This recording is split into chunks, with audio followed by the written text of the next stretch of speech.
بسم الله الرحمن الرحيم الحمد لله والصلاة والسلام على رسول الله وعلى آله وصحبه ومن والاه وبعد. Assalamu alaikum wa rahmatullahi wa barakatuh. Jumu'ah Kareem, Jumu'ah Mubarakah. It is, subhanallah, the last Friday of the month of Ramadan, and it is the last Jumu'ah. So, of course, we know that we are under lockdown, and the situation in our country, especially here in the Western Cape, is still quite severe. The COVID-19 pandemic is still hitting us hard. Unfortunately, this meant that we had a bit of a Ramadan in a strange circumstances, and it also means that our Eid will be within strange circumstances. Now, right now, it's important to contextualize the fact that even though we are going to feel a bit sad and we're going to feel a bit despondent about the processes of Eid, especially the morning in the masjid and so forth, we have to remember that we miss this particular ritual and we miss the sentiments that go around it. But in terms of importance, understand that the Jumu'ah that we've been missing and the Salah in the masjid that we've been missing actually holds a greater importance for the masjid than the Salatul Eid. So this is simply because Salatul Jumu'ah is fard ain, it's fard upon every mukallaf male, and the Salah in the masjid for the congregational prayers 5 times a day is a fard kifayah. So, it means that it must be taking place in the community. Whereas the Salatul Eid is completely sunnah. So, because we are going to be under these circumstances, we need to understand that even though it's very sad, it's even worse that we actually are missing Jumu'ah. Um, just to get into the idea of how to perform Eid Salah, I think is important today because many people are going to be sitting with apprehension, with some fear. What are we going to do? How are we going to do this? Yes, we do know that we've been given a fatwa from the Muslim Judicial Council as well as a khutbah, but allow me today to just take you through the fiqh of the Salatul Eidain, or the prayer of the two Eids, bi'idhnillah ta'ala. So, meaning when we speak about the two Eids, we're speaking about Eid al-Fitr as well as Eid al-Adha, which takes place on the 10th of the Hijjah. And for reference sake, this is coming from the Reliance of the Traveler, which is a translation of the Arabic work on this side called Umdat Salik. It is a primer, it is a fiqh text studied around the world for those who study the Shafi'i school of thought. And it is a comprehensive text that basically tries to summarize the preponderant views of the Shafi'i madhab. So we are looking at the preponderant views of the Shafi'i school of thought, inshallah ta'ala. So, firstly, the prayer on the 2 days of Eid is a confirmed sunnah, right? هي سنة مؤكدة. It is an emphasized sunnah. ويندب لها الجماعة, and it is recommended for this prayer to be taken place in a group. Now, a group means more than one in this instance. It's not like a specific group number as with Jumu'ah. So, if it's recommended to be performed in a group, that means it's valid to be done alone as well. So, if you are going to be in a household, we should only should stick to the rules, and just all the people in that household, the males and the females, they should all be performing the salah together, inshallah ta'ala. But if you live alone, perhaps, then it's obviously still recommended for you to do it, and you should do it alone.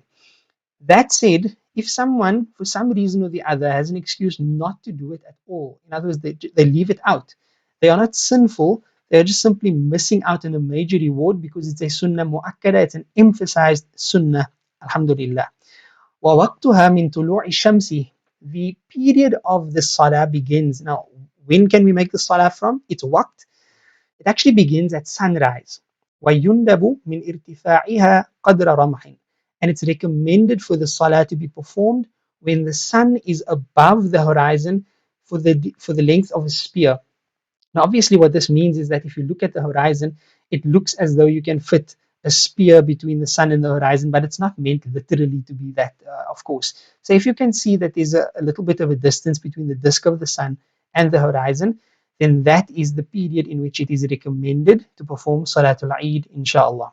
وَيَسْتَمِرُّ وَقْتُ أَدَائِهَا إِلَى الزَّوَالِ.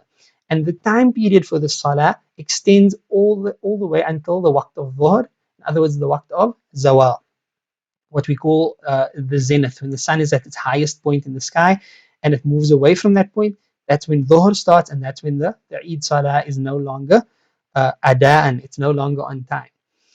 وفعلها في المسجد أفضل إن اتسع فإن ضاق فالصحراء أفضل. Now, of course, we are speaking about a fiqh text that's discussing normal circumstances and not necessarily a COVID-19 situation. So we'll go through it and then we'll explain our current circumstances. To do it fil masjid, in the mosque, is better, afdal, in ittasa'a, if the masjid is big enough to accommodate everyone in that particular location.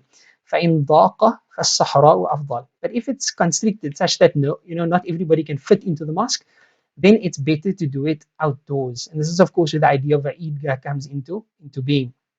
The Prophet ﷺ used to perform Salatul Eid away from Masjid al-Nabawi because all the people from the outside of Medina's city, they would come in. So they wouldn't all be able to fit into Masjid al-Nabawi, so then they performed it outside. But the fuqaha have deduced that if it was big enough, then they would have performed it inside the masjid, so the masjid is still the best place to do it. So when we speak about afdal, that which is best, that obviously means that it's still permissible anywhere else. So like outside, where the Prophet ﷺ used to do it, in your homes, in our case now under the COVID-19 pandemic, it's all fine, it's all permissible. And again, remember, it is a sunnah mu'akkada, not a fard. Sunanun wa adabu salatil Eid. What are the recommended measures for the Eid prayer? Right? What are the recommended, in other words, what are the things we should do around the celebration of Eid, specifically around the Salah? وَيُنْدَبُ أَلَّا يَأْكُلَ فِي الْأَضْحَى. So when it comes to Eid al-Adha, it's recommended that one does not eat حَتَّى يُصَلِّيَ, until the person performs the prayer. So in other words, don't eat from Fajr until you pray Salatul Eid.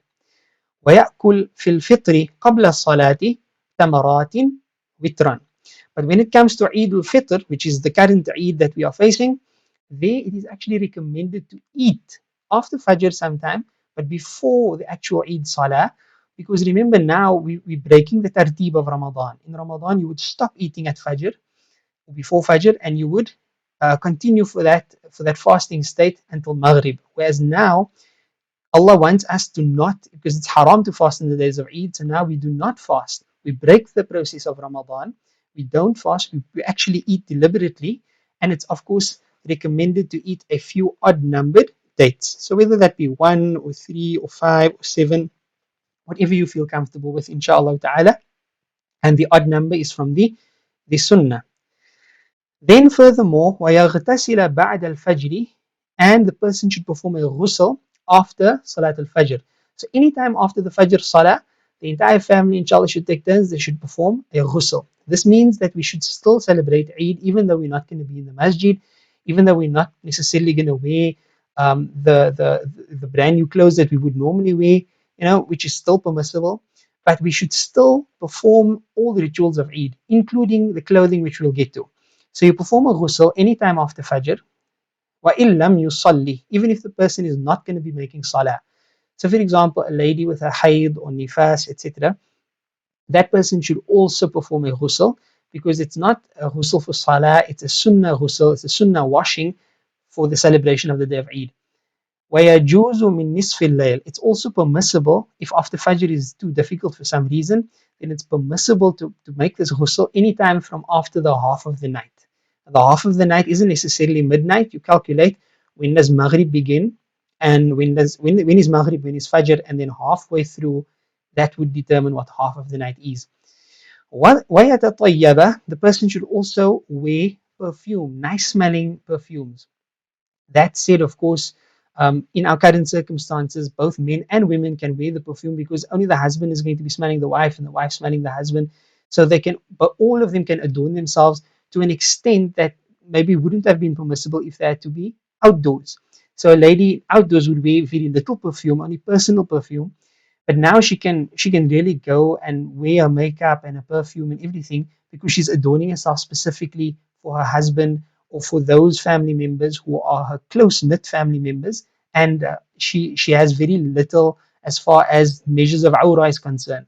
So now, subhanAllah, this is actually a blessing, and our celebrations are more for ourselves and for the sake of Allah, as opposed to wanting to show off for others out there.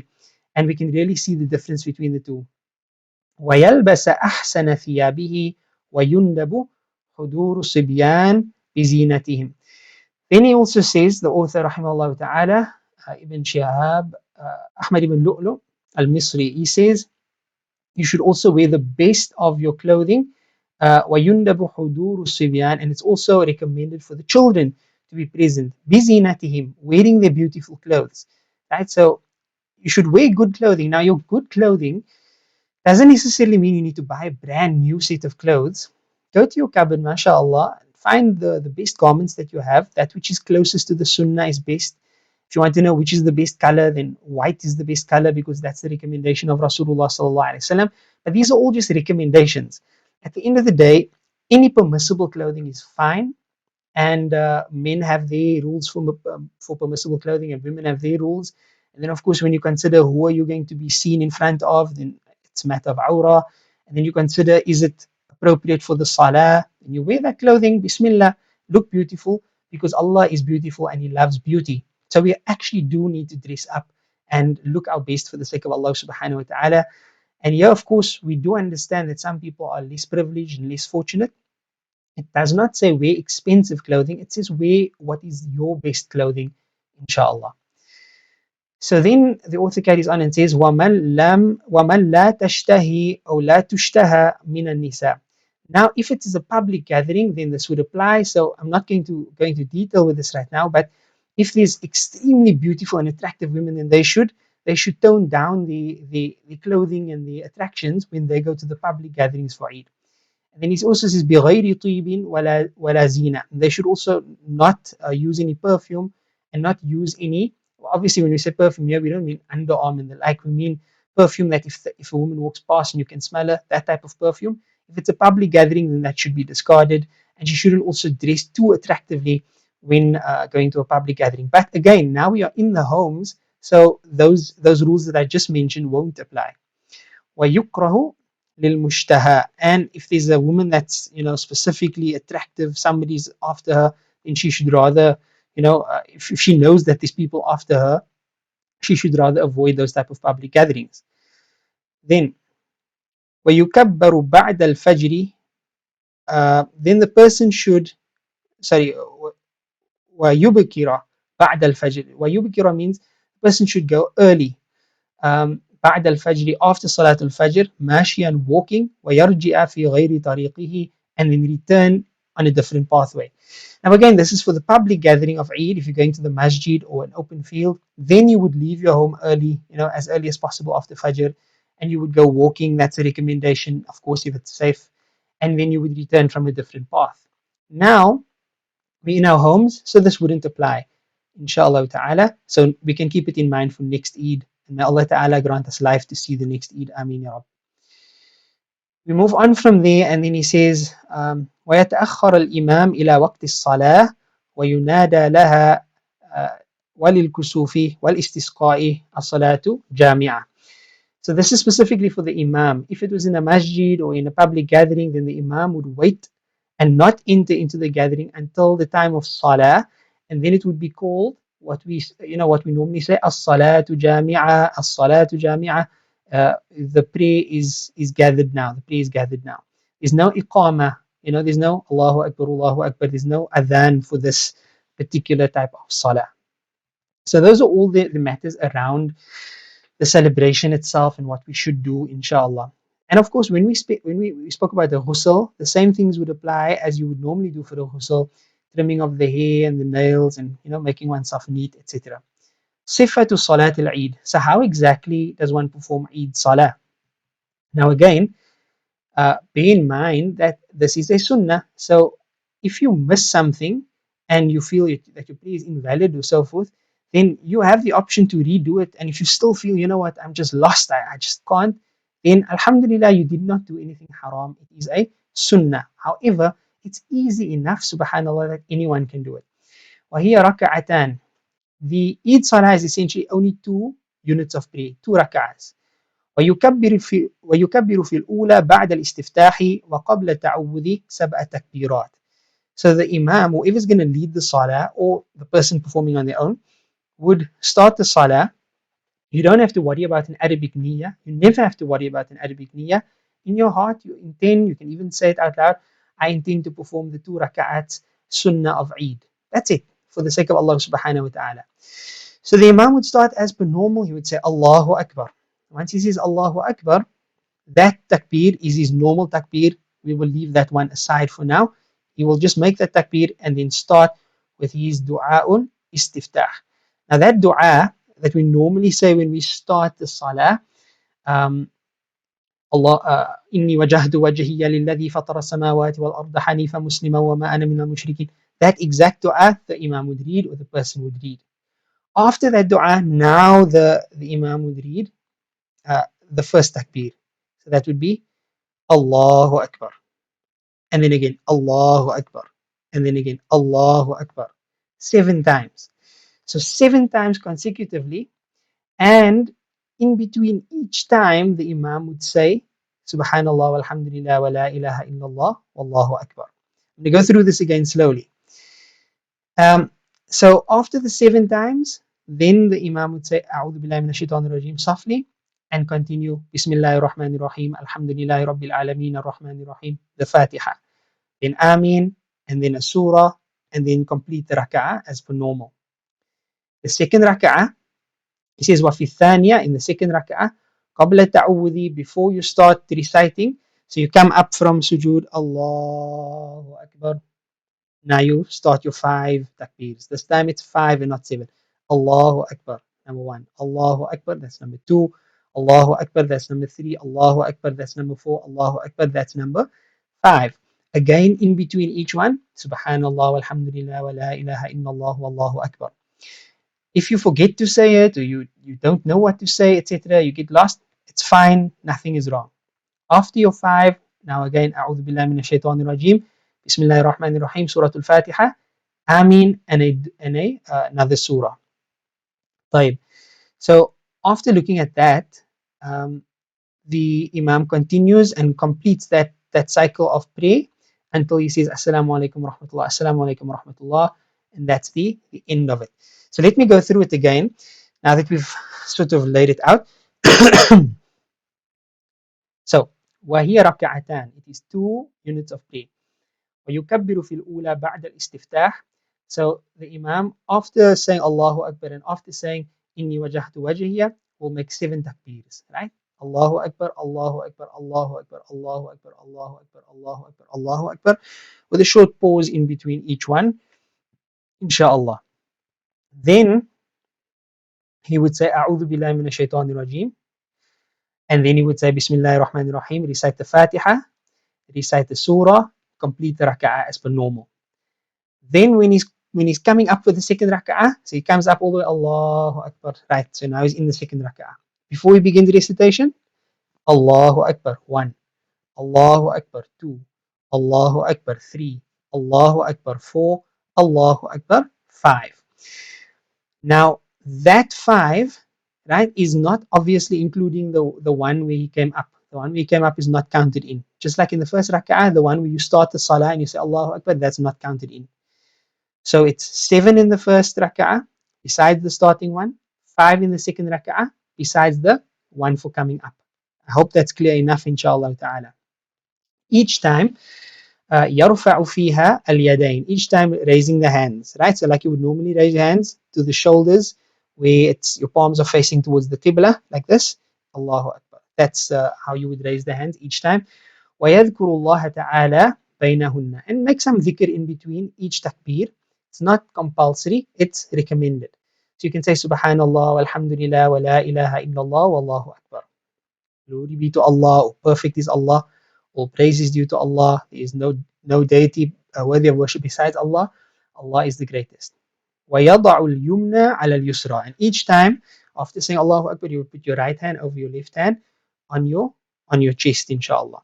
So either on your chest or anywhere between your navel and your chest is perfectly fine. Then, excuse me. So obviously, it's very possible, it even happened to me leading the Eid Salah, because this is an unusual format, it's very possible to forget, especially in the second rak'ah. So you say your 7 when you start because you're very conscious of what you're doing. But then when you come up for your second rak'ah, you maybe start with the recitation, you're like Bismillahir Rahmanir Rahim, and then you realize, oh my word, I forgot my 5 takbirs, It's fine, it's no problem. If you make a takbir short, or you forget your takbirs completely, or you forget to first make your takbirs and then start your recitation, it's absolutely fine. He says, لو ترك التكبيرة, if he leaves the takbir, أو زاد فيه, or he makes an extra one. So you answered and you don't make four, you don't make five, so you add another one. If that happens, then lam yasjud lisahwi. You don't make sujood sahwi. The prostration of forgetfulness that you would make if you forgot your kunut, for example. You don't do that. ولو نسيه, and if you forget it, you forget to make your takbir, وَالشَّرَعَ فِي التَّعَوُذ, and then you start making أعوذ بالله من الشيطان الرجيم بسم الله الرحمن الرحيم, you start reciting, you don't cut your recitation and go back to the takbirs, right? You just continue reciting. So it's really not a problem if you make a mistake. Alhamdulillah, Allah is merciful, the deen is easy, mashallah, and it is really something that anyone can do. So alhamdulillah for that.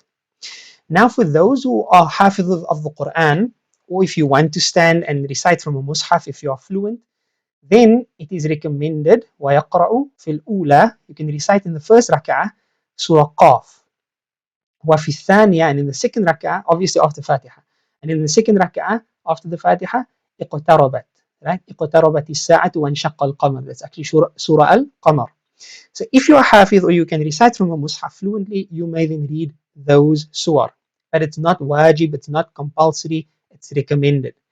Is an alternative, وَإِنْ شَاءَ, if you want, you could also read قَرَأَ سَبِّحِ اسْمَ رَبِّكَ الْأَعْلَى. Perhaps more people know this surah. سَبِّحِ اسْمَ رَبِّكَ الْأَعْلَى الَّذِي خَلَقَ فَسَوَّى. So that's in the first rak'ah after the Fatiha.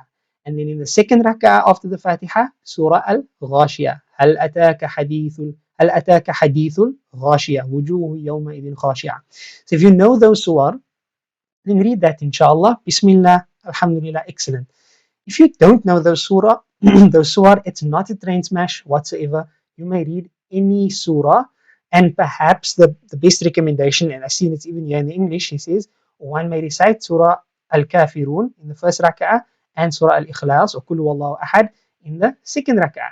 So I think for most people, they would know these surah, and they can recite that. If you don't know any surahs of the Quran, no problem. If you want to read it off a page, no problem. If you want to leave it out completely and only recite the Fatiha, your salah is still 100% valid, alhamdulillah.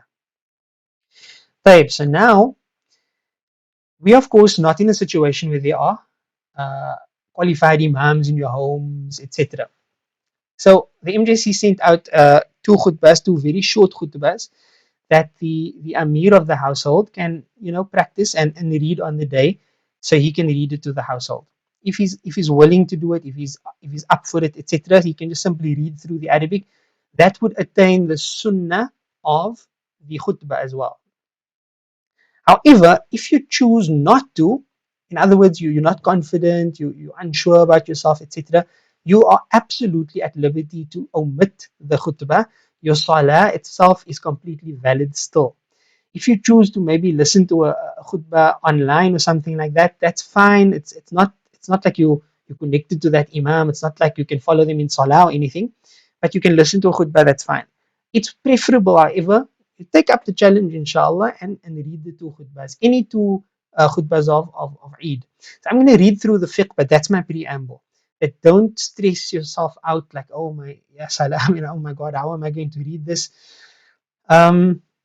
It's not necessary, and your Ramadan is still valid and your Eid is still valid, alhamdulillah. So ثم يخطب بعدهما خطبتين كالجمعة. After the two rak'at, you perform your khutbah. And notice that in Jumu'ah, the khutbah comes before the salah, but for Eid, the khutbah comes after the salah. So you first perform the salah, and then you perform your khutbah, inshallah ta'ala. So I'm not going to go through all of the arkan and the shurut of the khutbah, and I'm not also going to stress about how many takbirs there must be in the first one and how many takbirs in the second one, other than just saying 9 in the first one, 7 in the second one. But I'm not going to go into all the details of that. If you have a khutbah, read it from there, inshallah. If you're capable of giving a khutbah, khair, all good, alhamdulillah. But if not, then don't stress, inshallah.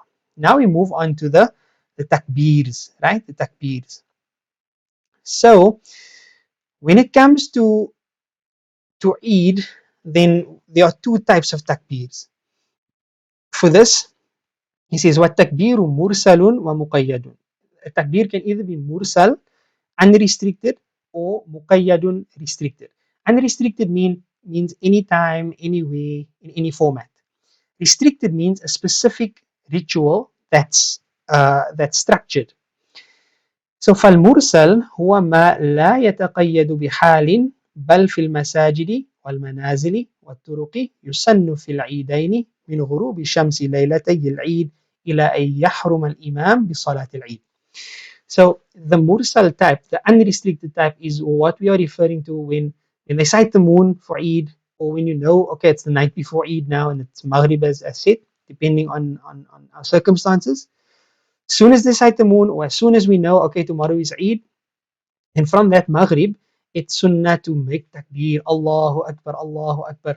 And you can add all your lagos and anything that you want with that to celebrate the guidance that Allah Ta'ala had given us. وَلِتُكَبِّرُوا اللَّهَ عَلَى مَا هَدَاكُمْ. So that you magnify the name of Allah for the guidance that He had given you. وَلَعَلَّكُمْ تَشْكُرُونَ. And so that you may show gratitude to Allah Subhanahu wa Ta'ala for all of the favors of Ramadan. So we must encourage the families, ourselves, to listen to the takbir, to make the takbir, to play the takbir in the homes. You know, even if you have neighbors, inshallah, like they say, you can stand on your stoops. I don't know if it's going to work, wallahu a'lam, but you can say the takbirs to one another. But please do maintain the laws and don't put yourself at risk, inshallah ta'ala. So that type of takbir lasts all the way until the Imam starts the Salah of Eid. It says, Laylatay al-Eid, the nights of Eid, إلى أن يحرم الإمام أو يحرم الإمام, until the Imam says Allahu Akbar, makes takbiratul ihram, bi Salat al-Eid, for the Eid Salah. That's when it stops. So for Eid al-Fitr, which is this Eid, that's when the official takbir stops. The takbir is not going to be from after Maghrib Salah, then the Imam makes takbir, after Isha Salah, then the Imam makes takbir, and then the morning for Fajr, the Imam makes takbir, and then after each Salah for the whole day, the Imam makes takbir. That's not Eid al-Fitr, that's Eid al-Adha. That's the restricted type of takbir. So let's read. والمقيد هو ما يؤتى به عقيب الصلوات. The restricted type is that which is done immediately after the 5 salahs, al-khams, وغيرها من الصلاة النافلة, and other salahs. يسن في النحر. It is sunnah in the Eid al-Nahr, or the Eid al-Adha as we call it, Labarang Haji. Right? Faqat, only. This word faqat here, that means only. So you only make takbir after the salahs for Eid al-Adha, not for Eid al-Fitr. This starts من صلاة الظهر النحر إلى صلاة الصبح آخر التشريق.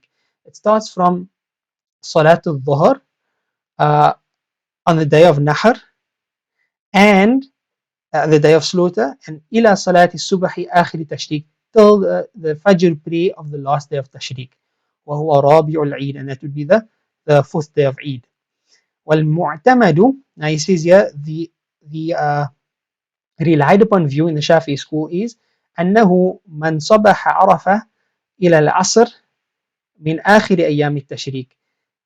من صبح عرفة إلى العصر من آخر أيام التشريق. The معتمد, the relied upon view, is that the takbir starts on Subuh, meaning Fajr time, on the day of Arafah, the 9th of the Hijjah, till Asr on the last of the 3 days of Tashriq. So this is for what? Eid al-Adha. This does not apply to this Eid, to Eid al-Fitr. And in that Eid al-Adha, that's when the Imam says, make salah, and he says, Assalamu alaikum wa rahmatullah, Assalamu alaikum wa rahmatullah, and he says, Allahu Akbar, Allahu Akbar. That's Eid al-Adha. For Eid al-Fitr, this is not the case. Not from after Maghrib, not from after Isha, not from after Fajr, not Dhuhr, not Asr, not Maghrib on the day of Eid. It does not apply to the Eid of Fitr, this Eid. This Eid, we make takbir from the night, from Maghrib Salah, or actually from when we know that tomorrow's Eid. So that could be on on Saturday night, or it could be on Sunday night. We know, okay, the next day is Eid. Then from that Maghrib all the way until the Imam starts the Eid Salah, then takbirs can be made anywhere. Now, of course, here we at home, we can make it online with our friends and family. We can do it over the loudspeakers of the masajid. We can record our voices and send it to our friends and family. We can be creative and make as much takbir as we want. But then the official takbirs for the day of Eid ends when you now start your Eid Salah bi'idhnillah ta'ala. I hope that's clear. And then, of course, when we get to Eid al-Adha, now we have that restricted form of takbir. طيب. So now, how does the takbir sound and what are the words? Yeah, you have them in Arabic. Allahu Akbar, Allahu Akbar, Allahu Akbar, La ilaha illallah, Allahu Akbar, Allahu Akbar, walillahil hamd. Okay, so that's the only, uh, those are the only forms that we really need to know, but you can increase as well. فَإِنْ زَادَ مَعْتَادَهُ النَّاسِ. If you increase of what people are used to saying, فَحَسَنْ, it's good. وَهُوَ اللَّهُ أَكْبَرُ Allahu Akbar. Then he goes, Allahu Akbar kabira, walhamdulillah kathira, wa subhanallahi bukrata wa asila. You can do all of that, right? Walhamdulillah kathira, wa subhanallahi bukrata wa asila. La ilaha illallah wa la na'budu illa iyah.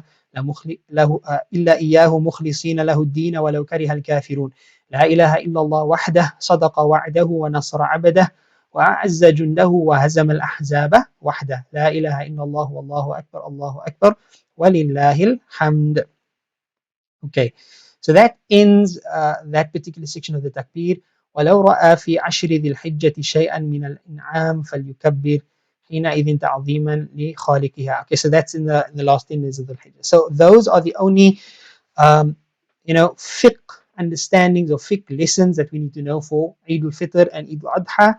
If, inshallah, if you have an understanding of that, if you're clear on that, by all means, it's easy, it's simple, it's straightforward, inshallah. I guess the only complicated thing would be the khutbah, and you can just simply read that off the page. If you're uncomfortable with that, you don't feel confident enough, you can omit that. You still won't be sinful. Your salah is still completely valid. Don't congregate with other people, with other neighbors, other family members together, because that would be completely contradictory to the idea of us closing the masajid, for Jumu'ah. Then if we're going to congregate for Eid, then we should be congregating for Jumu'ah, right? So we need to remember this. You need to remember this balance in our minds, inshallah ta'ala.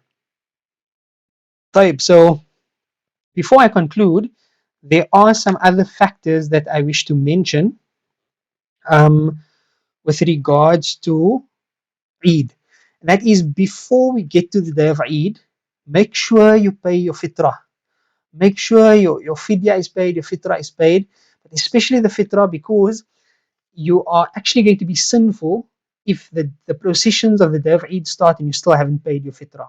Now this year is especially risky because those conveniences of just dropping the fitrah at the masjid in an envelope and so forth, that was kind of taken away. Of course, if you cannot afford to pay all the fitrah that you owe, then alhamdulillah, maybe you can accept fitrah.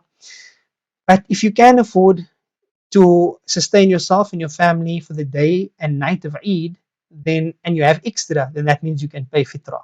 So it's really, most of us can pay fitrah, inshallah ta'ala. Those of you who would be getting this message, bi'idhnillah ta'ala, and I make dua that Allah ta'ala keep us all safe and grant us barakah in our rizq. Remember also that Eid is a day of celebration. The Prophet would say it's a day of eating and drinking, remembering Allah subhanahu wa ta'ala. So, kulu washrabu wa la tusrifu. Eat and drink, but don't be wasteful, don't go into excesses. Eat nice food, mashallah. And then people say, don't do Eid shopping, say no to Eid shopping, rather give the money to those who need. It's a nice sentiment, but Eid is a legitimate celebration. And وَأَمَّا بِنِعْمَةِ رَبِّكَ فَحَدِّث. And as for the favors of your Lord, promote that and spread that. So you can also be charitable by spending money for Eid and supporting local businesses, etc. And by that you are empowering them economically and also boosting our own economy. So it's not something that we should look down upon or frown upon, that somebody is doing Eid shopping. Alhamdulillah, Allah Ta'ala bless them and increase them, but just don't be wasteful and do think of the less fortunate, inshallah Ta'ala. That is the true spirit of Eid, inshallah. Also know that the night before Eid is a good night for us to keep alive with ibadah and to remember Allah subhanahu wa ta'ala. For this is the Laylatul Ja'iza, it's the night of the prize giving. The Prophet said that on the last night on the night before Eid rather, that Allah subhanahu wa ta'ala forgives all the servants. And then the Sahaba wanted to know, is that Laylatul Qadr? And he said no, but isn't it appropriate that after a job is done, that the wages be paid in full? So do know that it's a worthy time to spend in the remembrance and dhikr of Allah subhanahu wa ta'ala and in dua. And of course, I ask that you keep myself and my family and the whole jama'ah that we are usually with in your du'as. Ameen ya Rabbal Alameen. Furthermore, when it comes to the saying salamat and so on and so forth, we're going to have to become creative this year. We're going to have to think of ways to keep our family members safe and to not break the law and not ruin someone's Eid, by causing trouble. So obviously we know that the government has set out rules and the ulama have complied to those rules even before the lockdown. The decision was taken: no Jumu'ah, no salah in Jama'ah in the masajid. And this was all done because of shara'i considerations of hifdhun nafs, preservation of life. So that means that it's actually a sharia ruling that we should maintain social distancing, as the Prophet ﷺ would recommend for the Sahaba, and the Sahaba did among themselves in times of plague, to maintain social distancing for the sake of preservation of life. So we as families are now going to have to consult one another and come to an understanding before the day of Eid that, listen, you know what the situation is like. We do understand that we miss each other. We want to have lunch together. We want to meet. We want to come and say slamat. And what is this for this disease? And don't you have tawakkul? People are saying all of these things. But tawakkul means to tie your camel and then place your trust in Allah subhanahu wa ta'ala. So families need to consult with one another and say, this is the stance we're going to take. We are not going to be visiting each other for the risk that we can put our elderly and our uh, more vulnerable people at. Those who have diabetes, those who are have all sorts of underlying illnesses. We're not going to put their lives at risk just because we want to celebrate customs that are not even compulsory on this day of Eid, that are recommended. We're going to abstain from those things this time around so that we can all be together and still alive, inshallah, next time around. And I hope that this is taken in the light that it is meant to be taken. And I hope, inshallah, that Allah Ta'ala make it easy for us. We know that there might be certain circumstances that are unavoidable, but just know that everything that we do, we are going to be answerable not only to the country and to the law, but to our Creator, Rabbul Izzati wal Jalal. And the last thing we want to do is that we visited someone on the day of Eid, we said salamat to them, and we even maybe shook their hands or gave them a hug. And without knowing, we were carrying the virus or they were carrying the virus, and inna lillahi wa inna ilayhi raji'un. So let us try to be of good cheer, because this Eid and this Ramadan, all of us, over and above our normal Ramadan activities, or in this case, our abnormal Ramadan activities, we had one additional virtue, one additional gift that no other Ramadan gave us before. And that is in the hadith of the Prophet ﷺ, that whosoever is struck by a plague or struck by a contagious disease in their country or in their land, and then they remain in their homes, they remain in their land and they remain in their homes, sabiran muhtasiban, out of having patience with the situation and hoping for reward from Allah subhanahu wa ta'ala, that person will be rewarded with the reward of a martyr, even if that disease, that plague, that virus, etc., did not afflict that person, and of course then they didn't die. They still get the reward of a martyr. So in this month of Ramadan, if we did what is recommended of us by the law or commanded of us by the law, as well as of Islam, the Sharia, then bi'idhnillah, we also celebrate this day of Eid with the reward of being a martyr, even though we are still breathing and on the face of this planet. How merciful is Allah. And on that note, we conclude this Jumu'ah message. I hope it was of benefit and it was clearly understood, inshallah. Kullu aam wa antum bi khair. May Allah subhanahu wa ta'ala bless each and every one of you. And we look forward to a day of blessing on the day of Eid. And most importantly, we look forward to a beautiful ending to our Ramadan. And remember that actions are judged by the intentions, and they're also judged by the way they end. So let the end part of our Ramadan, the last few hours of our Ramadan, be the best few hours of our month of Ramadan. May Allah Ta'ala accept from all of us, from us and from you, and may we have a means through this Ramadan to enter into Jannah. Wa sallallahu ala Sayyidina Muhammad, walhamdulillahi rabbil alameen. Wassalamu alaikum wa rahmatullahi wa barakatuh.